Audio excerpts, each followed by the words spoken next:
ಒಂದು ಪ್ರಶ್ನೆ ಸಾಮಾನ್ಯ ಜನರಿಗೆ ಇರೋದೇನು ಅಂತಂದರೆ, ತುಂಬ ಜನ ನನ್ನ ಹತ್ರನೂ ಕೇಳಿದ್ದಾರೆ, ಆ ಸಂದರ್ಭದಲ್ಲಿ ಕಂಠೀರವ ಸ್ಟುಡಿಯೋದಲ್ಲೇ ಮಾಡಿದರೆ ಸರಿಯಾಗಿರೋದು. ಯಾಕಂದರೆ ಡಾಕ್ಟರ್ ರಾಜ್ಕುಮಾರ್ ಅವರಿಗೆ ಹಾಗೆ ಅಂಬರೀಷ್ ಅವ್ರದ್ದು ಕೂಡ ನಂತರ ಮಾಡಲಾಯಿತು. ಯಾಕೆ ಅಲ್ಲಿ ಅವಕಾಶ ಸಿಗಲಿಲ್ಲ? ಅಥವಾ ಕುಟುಂಬಕ್ಕೇನಾದರೂ ಆ ಒಂದು ಪ್ರಪೋಸಲ್ ಇತ್ತಾ? ಅವರೇನಾದರೂ ಒಪ್ಪಲಿಲ್ವಾ? ಸರ್, ಯಾರೇ ಈ ಒಂದು ವಿಷ್ಣುವರ್ಧನ್ ಅವರ ಜರ್ನಿಯನ್ನು ನೋಡಿದರೆ ಅವ್ರು ಯಾರೂ ಅದನ್ನು ಒಪ್ಪಲ್ಲ. ಯಾಕೆಂತಂದರೆ ಡಾಕ್ಟರ್ ರಾಜ್ಕುಮಾರ್ ಮತ್ತು ಡಾಕ್ಟರ್ ವಿಷ್ಣುವರ್ಧನ್ ಅವರ ನಡುವೆ ಒಂದಷ್ಟು ವೈಮನಸ್ಸುಗಳು, ಅಂದರೆ ಅಭಿಮಾನಿಗಳ ಮಧ್ಯೆ ಒಂದಷ್ಟು ವೈಮನಸ್ಸುಗಳಿದ್ದು, ತುಂಬ ಒಂದು ದೊಡ್ಡ ಮಟ್ಟದ ಜಗಳಗಳು ಅವರ ಮಧ್ಯೆ. ಇವರ ಸಿನಿಮಾ, ಅವರ ಸಿನಿಮಾ ಪ್ರತಿಯೊಂದಕ್ಕೂ ಒಂದು ವಿವಾದಕ್ಕೆ ಕಾರಣವಾಗ್ತಾಯಿತ್ತು. ಸೊ ಬದುಕಿಡೀ ಹೀಗೇ ಬಂದಂತಹ ನಟನನ್ನು ಮತ್ತೆ ಅಲ್ಲಿ ಡಾಕ್ಟರ್ ರಾಜ್ಕುಮಾರ್ ಅವರು ಆಲ್ರೆಡಿ ಅಲ್ಲಿದ್ದಾರೆ, ಅಲ್ಲಿ ತೊಗೊಂಡೋಗಿ ಇವರನ್ನು ಹಾಕಿದಾಗ ಮತ್ತೆ ಈ ಫ್ಯಾನ್ಸ್ ಅಲ್ಲಿಗೆ ಹೋಗ್ತಾರಲ್ಲ, ಅಲ್ಲಿ ಹೋದಂಥವರು ಒಂದು ಭಕ್ತಿ ಭಾವದಿಂದ ಹೋಗಬೇಕು.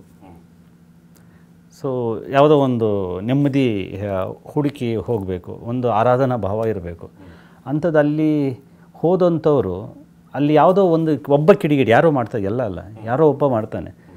ಅಲ್ಲಿ ಯಾವುದೋ ಕೋಪದಲ್ಲಿ ಏನೋ ಒಂದು ಕಲ್ಲು ಎತ್ತಾಸಾಗ್ತಾ ಆ ಕಡೆಗೆ, ಅಥವಾ ಈ ಕಡೆಗೆ ಒಂದು ಕಲ್ಲು ಎತ್ತಾಸಾಗ್ತಾ ದಿನಾ ಈ ವಿವಾದಗಳನ್ನು ನೋಡಬೇಕಾಗುತ್ತೆ. ಆದರೆ ಬದುಕಿದ್ದಾಗಿತ್ತು. ಹೌದು ಹೌದು, ಈ ಲೋಕವನ್ನು ಬಿಟ್ಟ ಮೇಲೂ ಕೂಡ ಅದು ಮುಂದುವರಿತಿತ್ತು ಅಂತ 100% ಅದಿರುತ್ತೆ ಸರ್. ಅದು ಅಭಿಮಾನ ಅಂದರೆ ಹಾಗೆ, ಅದು ತಾವು ಪ್ರೀತಿಸೋ ವ್ಯಕ್ತಿಗಳಷ್ಟೇ ಸರಿ ಅಂತ ಅಂದ್ಕೊಳ್ಳೋದು ಅಭಿಮಾನ. ಸೊ ಅದನ್ನು ಕೆಲವರು ದುರಾಭಿಮಾನ ಅಂತಾರೆ, ಅಂಧಾಭಿಮಾನ ಅಂತಾರೆ, what ever it is, but ಅವ್ರ ಪಾಲಿಗೆ ಅದು ಅಭಿಮಾನ. ಸೊ ನನ್ನ ಯಜಮಾನ, ನನ್ನ ಅಣ್ಣವರು ನನಗಿಷ್ಟ, ಅವ್ರು ಮಾಡಿದ್ದೇ ಸರಿ ಅಂತ ಅಂದ್ಕೊಳ್ಳೋಂಥದ್ದು ಅಭಿಮಾನ. ಅದೊಂಥರ ನಿಸ್ವಾರ್ಥ ಪ್ರೀತಿ ಅದು. ಸೊ ಅವ್ರಿಗೆ ಯಾವುದೋ ಒಂದು ಕೆಲವು ನೆನಪುಗಳಿರ್ತವೆ. ಈಗ ನನಗೆ ವೈಯಕ್ತಿಕವಾಗಿ ಅಂತಹ ಘಟನೆಗಳು, ಮುಖಾಮುಖಿಗಳು ಇಲ್ಲ, ಆದರೆ ಕೆಲವ್ರಿಗಿದ್ದಾವೆ. ಇವತ್ತಿಗೂ ಕೆಲವರು ನನ್ನ ಹತ್ರ ಬಂದು, ಸರ್ ನೋಡಿ ಸರ್ ಮಚ್ಚೇಟ್ ಹಾಕಿರೋದು ಇದು ಅಂತ ಕೇಳಿ ತೋರಿಸ್ತಾರೆ. ಕೆಲವರು ಕಣ್ಣದ ಖಾರದ ಪುಡಿ ಹಾಕಿದ್ದಾರೆ ಸರ್ ನಮಗೆ ಅಂತ ಹೇಳ್ತಾರೆ. ಕೆಲವರು ನಾನು ಹಾಕಿದ ಕಟ್ಟೋಟಿಗೆ ಬೆಂಕಿ ಇಟ್ಬಿಟ್ರು ಅಂತ ಹೇಳ್ತಾರೆ. ಇವತ್ತಿಗೂ ಇದ್ದಾರೆ ಅವರೆಲ್ಲ. ಸೊ ಅಂಥ ನೊಂದವರೆಲ್ಲ ಇದ್ದಾರೆ. ಮತ್ತು ಅವ್ರು ಯಾವುದೋ ಕಾರಣಕ್ಕೆ ಅಲ್ಲೇನಾದರೂ ಸಣ್ಣದೊಂದು ಅಹಿತಕರ ಘಟನೆ ಆದರೆ ಅವರಿಬ್ಬರನ್ನ ನಾವು ಪ್ರೀತಿಯಿಂದ ನೋಡಬೇಕು ಅಂದ್ಕೋತೀವಲ್ಲ, ನೆಮ್ಮದಿ ಅಲ್ಲಿ ಹೋಗ್ಬಿಟ್ಟು ಒಂದು ಕೈ ಮುಗಿದು ಬರಬೇಕಂತಲ್ಲ, ಅಂಥ ಮನಸ್ಥಿತಿ ಹೋಗಿ ಪೊಲೀಸರು ಹದ್ದು ಬಸ್ತಿನಲ್ಲಿ ಹೋಗಿ ಹಿಂಗೆ ಹೋಗಂಗೆ ಬಾ ಹೋಗ್ತಾರೋ ಅಂತ ಅಂದ್ಬಿಟ್ರೆ ಅದು ಚೆನ್ನಾಗಿ ಕಾಣಲ್ಲ. ನಾನು ವೈಯಕ್ತಿಕವಾಗಿ ಕಂಠೀರವ ಸ್ಟುಡಿಯೋ ಬೇಡವಾಗಿತ್ತು, ಬಟ್ ಆವಾಗ ನಾವೇನು ಹೇಳಿರಲಿಲ್ಲ. ಅವ್ರ ಕುಟುಂಬದವರ ನಿರ್ಧಾರವೂ ಕೂಡ ಸರಿಯಾಗಿತ್ತು ಆ ಸಂದರ್ಭಕ್ಕೆ. ಬಟ್ ಇವರಿಬ್ಬರ ಮಧ್ಯದ ಜರ್ನಿಯನ್ನು ಗಮನಿಸಿದವರು ಎಲ್ರಿಗೂ ಕೂಡ ಅದು ಸರಿಯಾದ ನಿರ್ಧಾರವೇ. ಸೊ ಇಬ್ಬರನ್ನು ಗೌರವಿಸೋ ದೃಷ್ಟಿಯಿಂದ ಅದು ಸರಿಯಾಗಿತ್ತು. ಬಟ್ ಆಮೇಲೆ ಮಾಡಿದ್ದೇನೆಂದರೆ 2018ರಲ್ಲಿ ತಿರ್ಗಿ ಈ ವಿಷಯ ಮುನ್ನೆಲೆಗೆ ಬರುತ್ತೆ. ಅಂಬರೀಷ್ ಅವರು ಅಲ್ಲ ತೀರೋದ್ಮೇಲೆ ಈ ವಿಷಯ ಮತ್ತೆ ಮುನ್ನೆಲೆಗೆ ಬರುತ್ತೆ. ಏನಂತಂದರೆ ವಿಷ್ಣುವರ್ಧನ್ ತೊಗೊಂಡಾಗ ಅಲಾಕ್ರಿ ಅಂತೇಳ್ಬಿಟ್ಟು ಎಲ್ಲ ಒಂದು ಕಡೆ ಅವ್ರಿಗೆ ಬೇಕಾದಂಥ ಬೆಲೆ ಗೌರವ ಕೊಡಲಿಲ್ಲ, ಅದಕ್ಕೆ ಅಭಿಮಾನ ಸ್ಟುಡಿಯೋ ಕಡೆ ಕಳಿಸೋದು. ಅಲ್ಲ, ಅಭಿಮಾನ ಸ್ಟುಡಿಯೋದಲ್ಲಿ ಸಪ್ರೇಟಾಗಿ ಅವ್ರಿಗೇನೋ ಒಂದು ಮಾಡ್ತೀನಿ ಅಂತ ಹೇಳಿದ್ರು, ಅದು ಗೌರವ, ಅದನ್ನೆಲ್ಲ ಒಪ್ಕೊಂಡ್ಬಿಟ್ಟಿದ್ರು ಕೂಡ. ಪ್ರತಿ ಸಲ ವಿಷ್ಣುವರ್ಧನ್ ಅವ್ರಿಗೆ ಇಲ್ಲಿ ಅಭಿಮಾನ ಸ್ಟುಡಿಯೋ ಆಗಲ್ಲ ಮೈಸೂರಿಗೆ ಹೋಗಿ, ವಿಷ್ಣುವರ್ಧನ್ ಅವ್ರಿಗೆ ಅಭಿಮಾನ ಸ್ಟುಡಿಯೋ ಆಗಲ್ಲ ಕಂಠೀರವಕ್ಕೆ ಹೋಗಿ, ವಿಷ್ಣುವರ್ಧನ್ ಅವ್ರಿಗೆ ಇಲ್ಲ ಆಗಲ್ಲ ಇನ್ನೊಂದು ಕಡೆಗೆ ಹೋಗಿ, ಇಂತಹದ್ದೇ ಬರ್ತಾಯಿದ್ರೆ ವಿಷ್ಣುವರ್ಧನ್ ಅವ್ರಿಗೆ ಅಭಿಮಾನ ಸ್ಟುಡಿಯೋದಲ್ಲಿ ಯಾಕಾಗಲ್ಲ? ಅದು ಸರ್ಕಾರವೇ ಕೊಟ್ಟಿರೋ ಜಾಗ.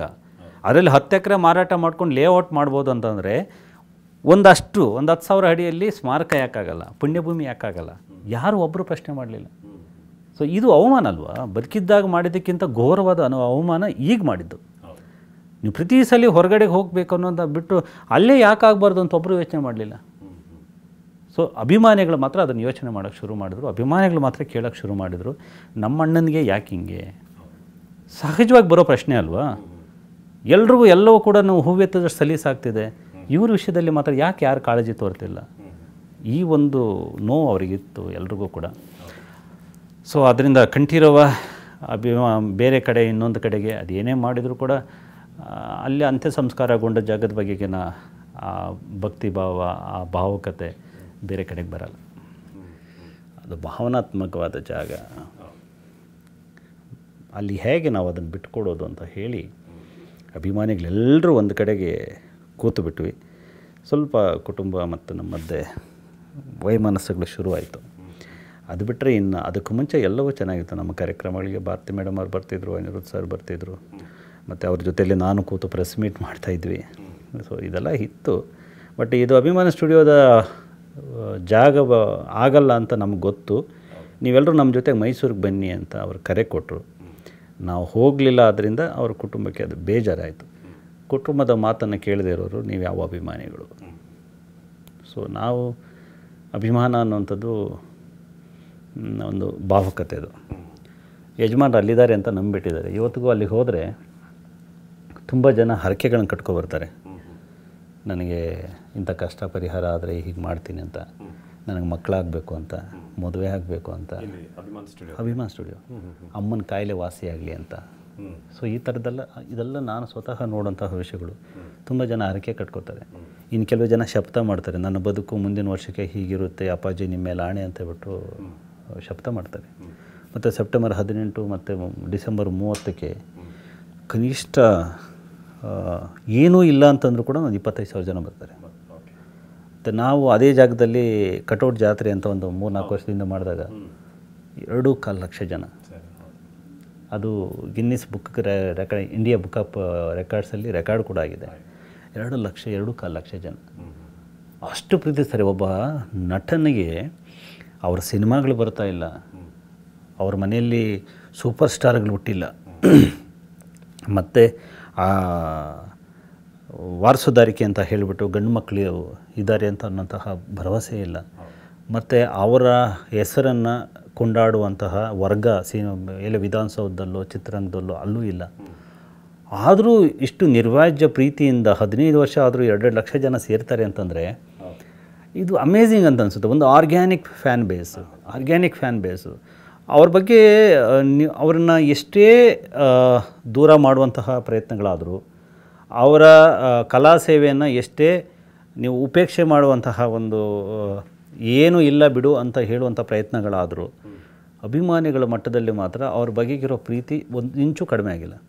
ಅದು ಹೆಚ್ಚುತ್ತಾನೇ ಸಾಗ್ತಾಯಿದೆ, ಇವತ್ತಿಗೂ ಹೆಚ್ಚುತ್ತಾನೇ ಇದೆ. ಸೊ ಆ ಕಾರಣಕ್ಕೋಸ್ಕರ ಇಷ್ಟು ಜನರನ್ನು ಪ್ರಭಾವಿಸಿರುವಂತಹ ವ್ಯಕ್ತಿ ಒಬ್ಬ ಸಣ್ಣ ವ್ಯಕ್ತಿ ಆಗಿರೋಕ್ಕೆ ಸಾಧ್ಯ ಇಲ್ಲ.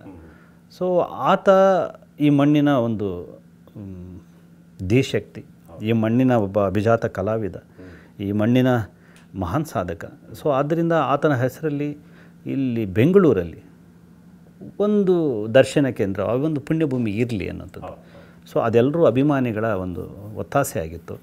ಆ ಕಾರಣಕ್ಕೆ ವಿಚಾರಕ್ಕೆ ಬರ್ತೀನಿ.